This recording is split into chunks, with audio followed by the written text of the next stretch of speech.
Հայաստանում ֆինանսական իրավիճակ չկա, իսկ բանկային կայունության մասին խոսելն անիմաստ է, այսօր հայտարարեց տնտեսագետ Հրանտ Բագրատյանը։ Կայունությունը գերեզմանացում է կայունություն։ Այսքան այս մարդկանց, այս հասարակությանը բռնաբարելուց հետո ցինիզմը խոսել բանկային համակարգում կայունությունից։ Նրա վստահեցմամբ սովորական գնաճը կառավարությունն իր անարդյունավետ քայլերի արդյունքում դարձրեց քառատրոփ։ Կլպում են ժողովրդին։ Այդ ինչ անպատիժ մթնոլորտ է բանկերում։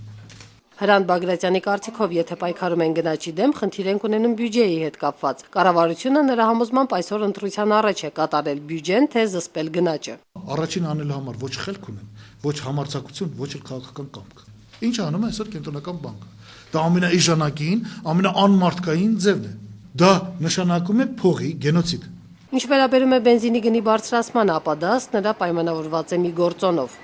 Գոյություն չունի մրցակցություն։ Երկու մարդու ձեռքն է ամբողջ ներմուծումները։ Գինը կոնվենցիոնալ է։ Նարինե Էրիցյան, Հովսեփ Հովսեփյան, AIPF։